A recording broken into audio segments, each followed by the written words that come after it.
Yan. Ipapakita ko sa inyo kung gaano kagarapal, gaano kasinungaling, itong si Bongbong Marcos. Ito, booking sila dito kay Sas Rugando. O, play. Init-init ang balitang ito dahil huhubaran na, lalong lumalala ang kasinungalingan ni Bongbong Marcos. Okay, i-share niyo muna ito dahil bago lang ito Share, bago share. lang ito dahil Like, share. kaka-release lang. I think this was yesterday. But this is yesterday, The Hague time. Okay, so Netherlands time. So hindi natin to nasubaybayan. Okay? Ito yung i-share nyo muna ito para malaman ng maraming tao ang ating chika. Okay. I-share ninyo ito dahil halata nang nagsisinungaling si Bongbong Marcos. Lalong lumalala ang kanyang Sinungaling talaga yan. kasinungalingan dahil may ebidensya. Hindi ito fake news. Kaya Claire Castro, tigilan mo na yung pagsisinungaling mo. Isa pa yan. Tigilan na sana ni Claire Castro ang kanyang pagsisinungaling at ni Bongbong Marcos. Okay, so sana yung mga sundalo at pulis makinig sa akin dahil niloko kayo ni Bongbong Marcos.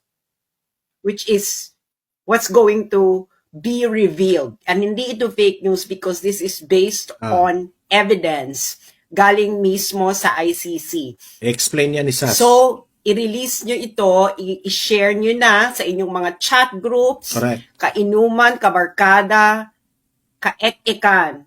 Ayan, para malaman ninyo kung nakikinig kayo, ha? Kung nakikinig kayo, yung mga sundalo at pulis, sana nakikinig kayo.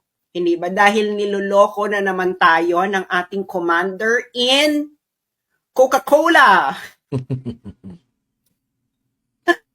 Ay, nako. Okay. So, ano ba itong sinasasabihin ko ngayon? Okay. Bibigyan ko muna kayo ng konteksto. Okay. Eto. Naalala nyo tong sinabi ni BBM. Yan. Ang sabi niya... Ito yung sa nagpa-press con siya after the arrest of Duterte. Okay natin, para makita nyo. Okay. So, ang sabi ni Bongbong Marcos, di ba kasi pinatanong siya, bakit mo sinurrender? Di ba, bakit mo sinurrender? Ang sabi ni Bongbong Marcos, Interpol asked for help and we obliged. Because we have commitment to the Interpol, we have to fulfill. Yan ang reasoning niya. If we don't do that, they will no longer help us with other cases involving Filipinos fugitives abroad. Yan sabi niya. So, sabi niya, may request kasi yung Interpol Kalokohan. Kaya, sinurrender. So, kaya kung sinurrender, kasi may request yung Interpol. Kaya hindi natin ito ginawa, baka hindi na tayo tulungan ng Interpol sa mga fugitives abroad. Sinungaling. Ganon, hindi ba? Ganon ang eksena ni Bongbong Marcos. Correct. Okay. Ano ngayon ang tunay na nangyari? Ano na ngayon ang tunay na nangyari? Siyempre, meron kasing, kalalabas lang ito kahapon. Okay, kahapon. To. Straight from the ICC website. Ayan. Public redacted version of prosecution urgent application under Article 58 for a warrant of arrest against Rodrigo Roa Duterte. Kalalabas lang. So, yung warrant, nag-request ng warrant ang ICC, ang prosecutor ng ICC ng February 10, 2025. February 10, 2025. Request yan request. Okay. Bakit ganun sila ka-urgent ng February 10, 2025? Ang haba ng investigation, no, di ba? Tapos biglang February 10, saka kayo nag-request ng warrant. Bakit? Bakit ka mo? Sabihin nyo muna, bakit? Sabi mo muna kay ganyan, bakit February 10, 2025 nag-request ng warrant? Everybody now, in your homes, sa mga offices, sigaw ang sambayanan. Bakit? Bakit February 10, 2025, biglang nag-request ng warrant ang prosecutor ng ICC sa mga judges? Yo, may mga taga Mindanao dyan, nanonood ba kayo? Nanonood ba kayo? Ayan, ang dami na nagbabakit. Bakit? Ano to? Chicken bucket. Okay. So, bubuksan na natin ang envelope. Ang ano, di ba? Napaka-sneaky. Ayan. Okay. Nandito yan. Okay. Ito ang dahilan ng prosecutor kung bakit nag-request ng warrant of arrest ng February 10, 2025. Okay. Ang sabi sa mismong dokumento ng ICC, there is a realistic but time-limited possibility of securing Duterte's arrest. In the late 2024, the government of the Philippines publicly announced for the first time that it may execute an ICC arrest warrant. In late January 2025, the government publicly stated that it would execute an ICC arrest warrant if a request to do so is made through Interpol. Itong pinaka maganda dyan, yung redacted. Okay, ibig sabihin po ng redacted, confidential.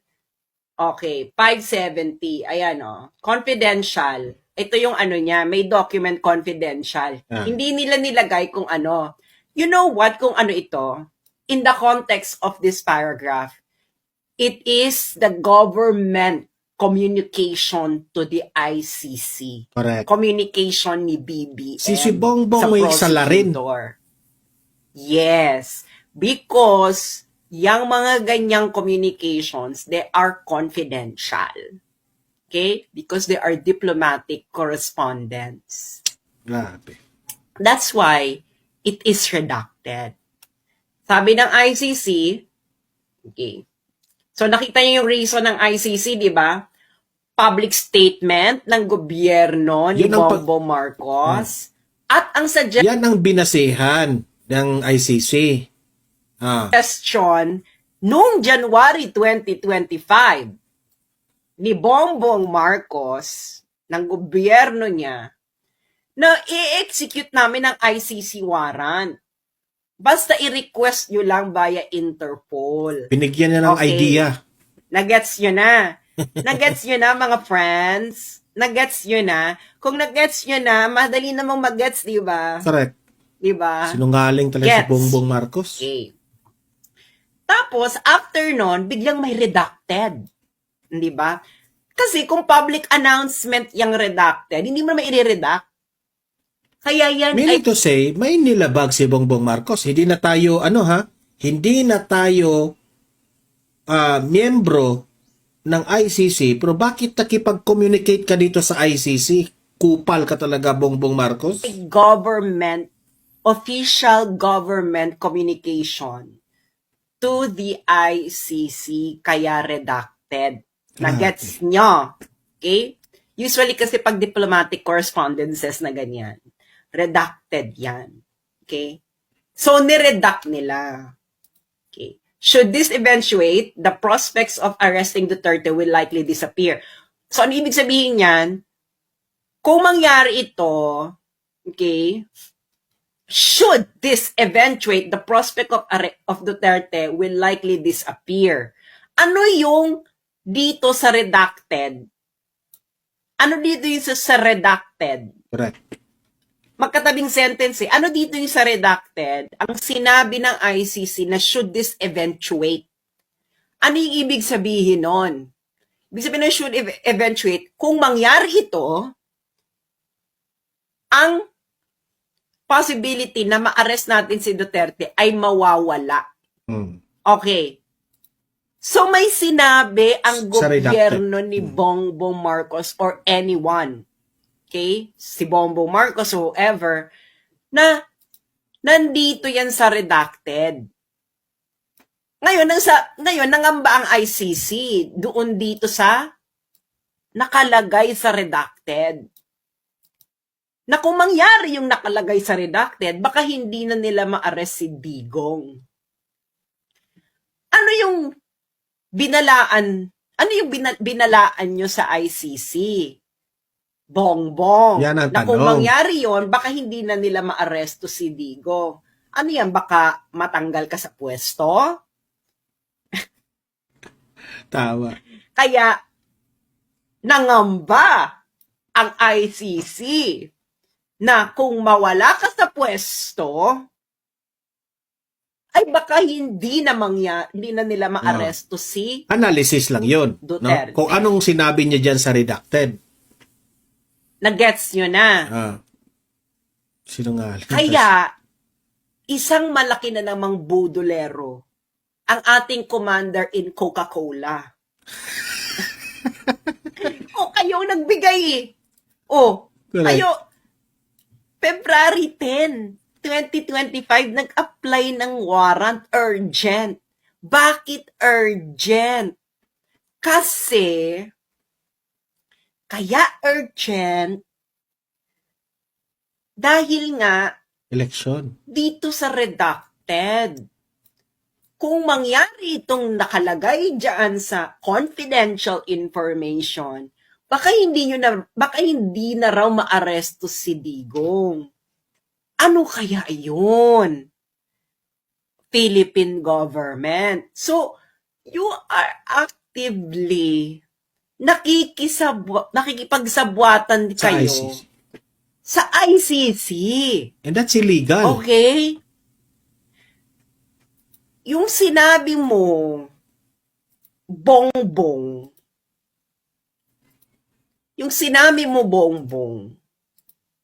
na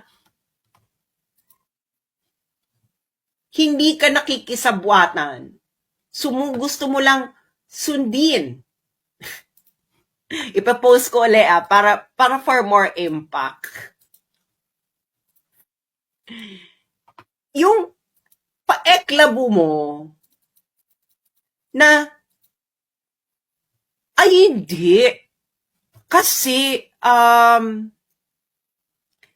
humingi lang naman ng tulong ang Interpol. Yan ang gusto mong ipahatid sa nasyon. Booking sa ka mga rito. pulis at mga sundalo. Na humingi lang ng tulong ang Interpol. Pero ang buong katotohanan na hindi nyo na maikukubli,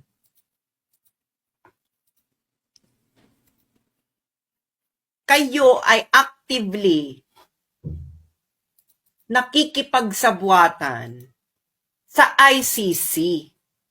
Kaya nga Oh, di The ba? fact na nakipag-usap sila sa ICC, maling-mali na yun. Wala na tayong jurisdiction sa ICC.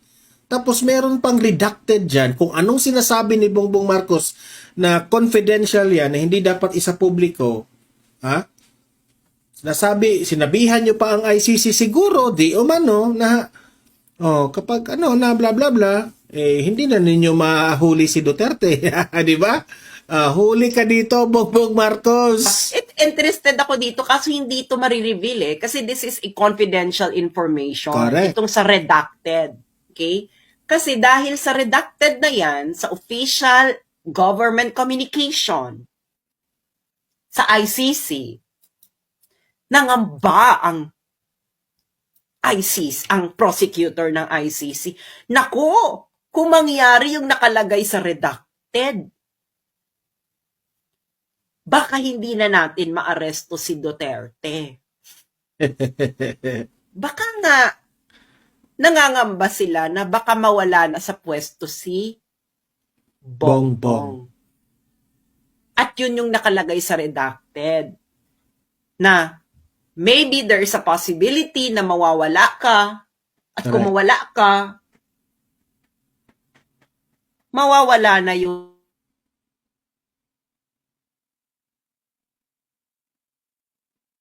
Yan.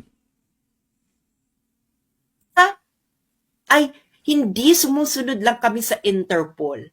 Isa itong malaking kasinungalingan. Sila mismo ang nagsabi sa ICC kung papaano gawin. Correct. Ngayon, kaya nila sinuggest na para sa Interpol, ito ay for public communication purposes. Para hindi lumitaw na actively talaga silang nakikipagsabwatan. So, kailangan mo ng middleman. Alam niyo yung gano'ng eksena, di ba? Alam niyo yan. Alam niyo yan. Halin tulad ko yan. Halimbawa, nanliligaw ka. Tapos nahihiya ka. Bridge. Tapos ang gagawin mo, kukuha ka ng middleman, hindi ba? Na, uy, bigay mo itong sulat ko, sabihin mo. Huwag mo sabihin kung kanino galing. Ganon. Ganon bongbong ang nangyari. So, ito po klarong-klaro po yung explanation ni Sas Rogando na na-prove dito sa research, no? At ito ay facts na ni-research ni Sas Rogando na ito yung nagpapatunay na sinungaling talaga si Bongbong Marcos nung sinabi niya na we are obliged by the Interpol, blah, blah, blah, blah. Okay? So, ikaw, Bongbong Marcos, sinungaling ka. Because of greed and power at sa pamumulitika mo, ginawa mo ito kay former President Duterte.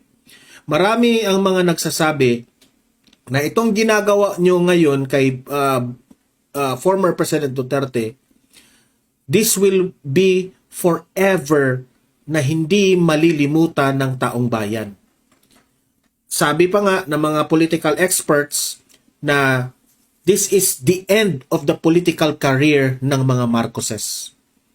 Kasi hindi po ito malilimutan ng mga taong bayan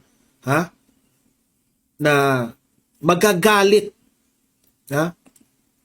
Kayo rin mismo, Bongbong Marcos, ang dahilan bakit may reason para magalit ang taong bayan sa inyo. And this will be forever na makatatak ito sa history ng bansang Pilipinas. Kaya wrong move sa'yo, Bongbong Marcos, sa totoo lang. Okay? So kayo